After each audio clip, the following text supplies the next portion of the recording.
अब थोड़ा आगे बढ़ते हैं और 2025 में कमाई की थीम और मार्केट आउटलुक पर चर्चा करने के लिए हीलियोस इंडिया के सीईओ दिनशो ईरानी जुड़े हैं। दिनशो जी, गुड मॉर्निंग। सबसे पहले तो नव वर्ष की बहुत बहुत शुभकामनाएं। ये 2024 का लास्ट क्वार्टर काफ़ी ख़राब रहा। काफ़ी गेंस लोगों के वाइप आउट कर दिए इस क्वार्टर ने। अब 2025 के लिए क्या उम्मीदें रखें? अनुजी, धन्यवाद आपके शो पर आमंत्रित करने के लिए। और आपको भी और आपके दर्शकों को और आपकी टीम को नवे वर्ष की शुभकामना in advance. So anyway Anuji, actually जो आपने बोला कमाई का क्या है, मुझे लगता है कि कंजर्वेशन अगर जो आप बोलते तो बेटर रहता कि कैसे कंजर्व करें अपने प्रॉफिट।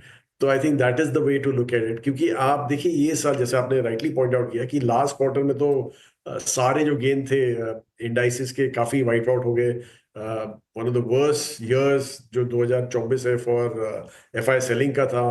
पर ये मत भूलिए कि one of the best years was 23। तो आई थिंक जो लिया वो थोड़ा उन्होंने निकाल दिया 2024 में। और 25 में भी हमें लग नहीं रहा कि इतना जोरों का बाइंग होगा एफआई का। डोमेस्टिक बाइंग जारी रहेगा, वो तो पक्का है, वो गिवन है। और दूसरा जो आपने बोला कि कमाई क्या करें, देखिए एक्चुअली आप देखें जो नैरो इंडेक्स है हमारा, जो लार्ज कैप इंडेक्स है दैट इज निफ्टी 50, वो चला ही बहुत कम है, 10% के आसपास। I think year to date पूरे साल का उसका ग्रोथ है वहां पे। वो मुझे लगता नहीं है प्रॉब्लम रहेगा। हमें ऐसा उल्टा लगता है कि शायद निफ्टी 50 आपको वही जैसा रिटर्न दे लार्ज कैप के आसपास का जो आपने देखा लास्ट ईयर का रिटर्न, वही शायद आपका रिटर्न रहेगा ये साल भी। लेकिन जो आपके ब्रॉडर इंडाइसेस है, जो NSE 500 है, जहां पे आई थिंक 16% के आसपास कुछ रिटर्न आया है ये साल, वो शायद मुश्किल रहेगा टू अचीव। क्योंकि मिड कैप और स्मॉल कैप में हमें लग रहा है कि थोड़ा एक करेक्शन जो ऑलरेडी चालू है, वो हमें लग रहा है कि वो थोड़ा पेनफुल पीरियड रहेगा। एटलीस्ट फर्स्ट क्वार्टर तो है वो तो पेनफुल रहेगा। उसके बाद जो है मूव वो डिपेंड होता है कि क्या ट्रम्प बोलते हैं, क्योंकि वो एक बड़ा ही एक्स फैक्टर है मार्केट के लिए कि टैरिफ वॉर होगी, H1B पे क्या अटैक होने वाला है। वो सब देख के हमें कॉल लेना पड़ेगा। होप ये है कि प्रॉब्ली फरवरी में आरबीआई एक रेट कट साइकिल चालू करे, तो वो वहां पे आपको अपसाइड दिख सकता है। और गोइंग फॉरवर्ड बजट में भी होप यही है कि जैसे फाइनेंस मिनिस्टर काफी टाइम से बोल रही है कि डिमांड काफी स्लो डाउन हो गया है, आरबीआई के हाथ में है। हम भी सोच रहे हैं कि टैक्स रेट्स का कुछ ट्वीक करें। तो वो सब पॉजिटिव न्यूज अगर जो आ जाए ना तो बहुत अच्छा रहेगा बाजार के लिए।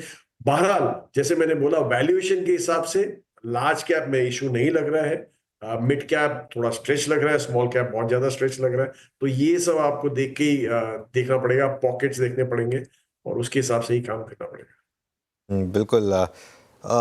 तो मतलब दिशा जी, फिर आप कह रहे हैं कि कैपिटल प्रिजर्वेशन पर ध्यान दीजिए, रिटर्न्स को कुछ टाइम के लिए भूल जाइए। 2025 क्या नेगेटिव साल होने का रिस्क लग रहे हैं आपको? बिल्कुल नहीं, वो अनुज जी वो बिल्कुल नहीं है। इसलिए मैं बोला कि आपको पॉकेट्स देखने पड़ेंगे। जैसे आप देखिए banking and financial services, RBI की अभी रिपोर्ट आई थी, बहुत ही बढ़िया। I mean in fact strength to strength हो रहा है। माइक्रो फाइनेंस छोड़ दीजिए साइड में, क्योंकि माइक्रो फाइनेंस में ज्यादा प्रॉब्लम हो रहा है, क्योंकि लोअर कैटेगरी जो है वो वहां पे ज्यादा हिट आ रहा है थोड़ा। तो इसलिए माइक्रो फाइनेंस में इशू है, स्ट्रेस्ड है वहां पे। पर एसेट क्वालिटी बढ़िया हो रही है, आरओईज इंप्रूव हो गए, ऑल टाइम हाइस पे है, आरओएज ऑल टाइम हाइस पे है। तो वो सब आपको वैसे वैसे सेक्टर्स आपको ढूंढ के करने पड़ेंगे। आपको सेफ्टी देखनी पड़ेगी, इसलिए वैल्यूएशन एक पैरामाउंट फैक्टर रहेगा इस मार्केट में, जो आपको संभल के करना पड़ेगा। सारे जो आपने देखा मिड कैप में भी प्रॉब्ली ऐसा एक पॉकेट है जहां पे सारे पैसे जा रहे थे। वो आई थिंक अभी आपकी आज की तारीख में थोड़ा आपको थोड़ा पीछे हट के देखना पड़ेगा कि वैल्यूएशन वहां पे कैसे दिख रहे हैं। मिड कैप में भी है वैल्यूएशन, इसलिए अब हमारा पोर्टफोलियो देखिए तो हमारे पास 20% मिड कैप और स्मॉल कैप दोनों है हमारे पास। हमारे फ्लेक्सी कैप की अगर बात करें तो उसमें क्योंकि हमें वैल्यूएशन देख के काम करना पड़ेगा। I don't think across the board होगा।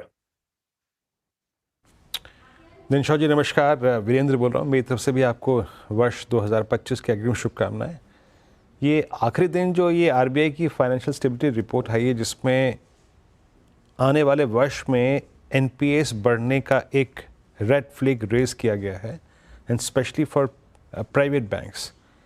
इसको सुनने के बाद, देखने के बाद, समझने के बाद आप चिंतित हैं क्या? और बैंक्स पिछले 20 दिन में जो हैमरिंग हुई है यहाँ पे स्पेशली एफआईज की तरफ से, क्या अभी प्रोन है बैंक्स और प्रॉफिट बुकिंग के या फिर शॉर्टिंग के लिए?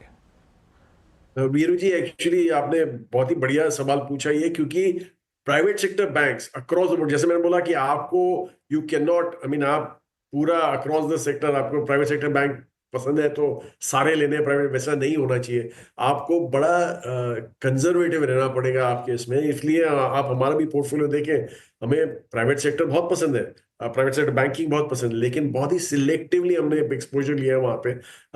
काफी सारे प्राइवेट सेक्टर बैंक है जो हमारे पास नहीं है, और वो हमने इसलिए कैसे किया कि हमने देखा कि जब स्ट्रेस सिस्टम में हुआ तो कौन से banks came out with flying colours, बहुत ही बढ़िया जो तरीके से जिन्होंने अपनी एसेट क्वालिटी मेंटेन की, वो सारे हमने बैंक्स अपने पास रखे हैं। तो इसलिए आप देखिए कि जैसे लास्ट क्वार्टर में, जो सितंबर क्वार्टर में नंबर आए थे, काफी बैंकों ने इतने बेहुदा नंबर प्रेजेंट किए ऑन द एनपीए साइड कि काफी हद तक 20-20% करेक्शन देखा है आपने। वो बैंक हमारे में मिसिंग थे, कि हमने वही स्ट्रेस टेस्ट करके देखा कि कौन से बैंक्स अच्छे हैं और जो हमें एक्सपोजर लेना चाहिए। तो इसलिए आपको काफी कंजर्वेटिव रहना पड़ेगा, और जो आरबीआई फ्लैग ऑफ कर रहा है वो बिल्कुल ही जायज है, क्योंकि काफी बैंक ने ग्रोथ के चलते एसेट क्वालिटी कॉम्प्रोमाइज की है। तो उसमें आई थिंक आपको सावधान रहना पड़ेगा, आपको सिलेक्टिव रहना पड़ेगा। I think I stop there. और फाइनेंशियल सर्विसेज जो बात करें, जो नॉन लेंडर्स है, वहां पे तो हमें बहुत ही अच्छा ग्रोथ दिखता है। ऑब्वियसली वैल्यूएशंस काफी स्ट्रेस्ड है वहां पे, आपको भी वहां पे भी थोड़ा हटके करना पड़ेगा, देख के लेना पड़ेगा।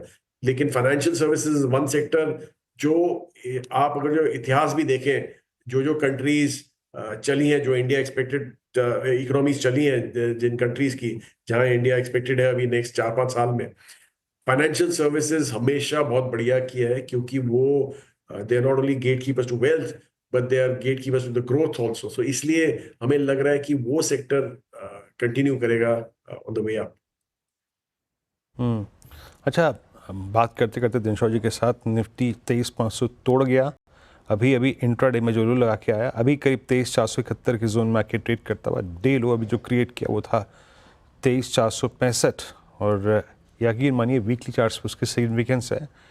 हमारा जो 22 नवंबर का हफ्ता था, वीक था, उसका लो था 50 वीक एक्सपोनेंशियल मूविंग एवरेज, और आज हमने इसी चर्चा के दौरान उस एवरेज को, हालांकि अभी तो हफ्ता पूरा होना है, अभी तो सिर्फ शुरुआत है, रिविजिट कर लिया। बट अभी एक शॉर्टिंग का और लॉन्ग अनवाइंडिंग का जोन और एक क्लस्टर और एक स्पेस और बना हुआ है दिनशॉ जी, और वो है capital goods, Cummins Siemens ABB, indiscriminate selling, price damage काफ़ी सिवियर हुए हैं, और कैपेक्स जो स्लो हुआ है उसका पूरा का पूरा इम्पैक्ट विजिबल है यहाँ पर। अभी क्या जल्दबाजी करनी चाहिए इन काउंटर्स को कंसिडर करने के लिए, या फिर आपको लगता है कि अभी प्राइस डैमेज काफ़ी है, अभी थोड़ा अवॉइड कीजिए इस स्पेस को? तो वीरू जी, एक्चुअली जो मेनली एमएनसी में जो कट आए हैं, आई मीन जो सेलिंग आई है एमएनसी केपेक्स वाली कंपनीज में, वहां पे आप देखिए, हमें क्वेश्चन मार्क रहता था, क्योंकि कॉर्पोरेट गवर्नेंस वगैरह दो एमएनसीज हैं, फिर भी हमें क्वेश्चन मार्क रहता था वहां पे। प्लस केपेक्स स्लो डाउन है, private sector specifically capex slow down है, लेकिन होप यही है कि गवर्नमेंट का capex cycle will kick in, और एक्चुअली वो चालू हो भी गया है। और आई थिंक बजट में जो 1 फरवरी को आएगा उसमें और इम्पीटस मिलेगा उसको, केपेक्स को। तो वो अगर जो आप देखें तो उसके हिसाब से हमें लग रहा है कि कोई एक आध कंपनी होगी जो बहुत ही बढ़िया करेगी, जैसे पावर सेक्टर में तो एक आध कंपनी है जो आप नाम लिए, एक ही कंपनी एक्चुअली वहां पे जो ऑल्टरनेट पावर सप्लाई करती है वगैरह वो सब। तो उसके चलते हमें लग रहा है कि यूटिलिटीज वगैरह के हिसाब से आपको देखना पड़ेगा वो सब कंपनियों को, and ultimately valuation is king. आपको वही देख के काम करना पड़ेगा, केपेक्स साइकिल किक इन होता है तब भी आपको यही सब कंपनियां अच्छा ग्रोथ देती है। और दूसरा, जैसे मैं अपने यहाँ इंटरव्यू में आने पहले मैं हमारे सेल्स वालों को बोल रहा था, काल चक्र की तरह है हमारा बाजार भी, करेक्शन आएगा, उसके बाद में आपको वैल्यूएशन दिखेगा, और फिर वापस आपको दिखेगा कि वहां पे ग्रोथ है कि नहीं, और उसके हिसाब से you start taking a call on the stocks, और वही आपको देखना है, सिलेक्टिव रहना है। इसलिए आप हमारा पोर्टफोलियो देखिए, 40% फाइनेंशियल एंड सर्विसेज है हमारा, 20%, 25% हमारा कंजम्पशन है, डिस्क्रिशनरी स्पेस रादर, और वहां पे भी बड़ा सिलेक्टिवली है। जैसे टूरिज्म हमें बहुत अच्छा लगता है, होटल इंडस्ट्री हमें बहुत अच्छी लगती है, तो आपको देखिएगा वहां पे है, प्लेटफॉर्म कंपनीज हमें बहुत अच्छी लगती है, तो वहां पे भी हमारा काफी एक्सपोजर है। तो ये सब सिलेक्टिव बैटिंग करना पड़ेगा आपको, and you can't be across the board painting the whole market with the same brush, वो नहीं होने वाला है यहाँ। अच्छा दिनशो जी, आपने काफ़ी पैसा बनाया पिछले साल न्यू एज कंपनीज में, चाहे पेटीएम हो, आई थिंक जोमेटो पर भी आपने बेट लिया था। अभी इस साल में वो कंटिन्यू रहेगी बेट? जी बिल्कुल अनुज जी, इनफैक्ट नॉट ओनली जोमेटो, हम तो स्विगी में भी एंकर इन्वेस्टर थे, तो हमें तो वहां पे भी अच्छा दिख रहा है, क्योंकि एक्चुअली देखा जाए तो इंडस्ट्री दो लोगों की होती है ग्लोबली, तो इसलिए वो और नॉट ओनली दीज थ्री जो आपने नाम लिया, काफी हमारे पास प्लेटफॉर्म कंपनीज है। फार्मा स्पेस में हमारे पास एक प्लेटफॉर्म कंपनी है, ऑटो इंडस्ट्री में हमारे पास एक प्लेटफॉर्म कंपनी है, इंश्योरेंस की प्लेटफॉर्म कंपनी, तो काफी ये जो न्यू एज कंपनीज है हमें काफी अच्छी पसंद है, और यही फ्यूचर है। क्योंकि आपको एक तो आपको चाहिए कि कोई ऐसी कंपनी हो जो वहां पे आपको एग्रीगेटर जैसा मॉडल मिले, वो यही कंपनी ऑफर कर सकती है। और इसलिए हमें लग रहा है कि आगे चल के एज एंड व्हेन जैसे ही आपका पर कैपिटा बढ़ता है, इवन नहीं बढ़ता है, तो भी these guys benefit because they give you a lot of utility and on the table at a price। तो इसलिए हमें लग रहा है कि ये सब कंटिन्यू रखेंगी, और काफी हद तक हमें पसंद है। और ये जो आप सेलिंग एक्चुअली आप भी देख रहे हैं, वो प्रॉब्ली एक ईयर एंड की सेलिंग है, जहां आपको मौके भी मिल सकते हैं खरीदारी के। इसलिए हमें लग रहा है कि प्रॉब्ली एक ट्रफ सा आपको दिखेगा मार्च क्वार्टर में, और उसके बाद हमें लग रहा है कि if things work out the way we are expecting them to, Bajaj should do continue on this growth phase। but obviously इतना यूफोरिया भी नहीं होगा मार्केट में, क्योंकि एज आई सेड कि ये साल आपका मोर ऑफ कंजर्वेशन का साल रहेगा हमारे हिसाब से। दिनशो जी बहुत बहुत शुक्रिया आज हमारे साथ जुड़ने के लिए और हमसे बात करने के लिए इन सब टॉपिक्स पर। एक बार फिर से आपको 2025 की बहुत बहुत शुभकामनाएं। धन्यवाद।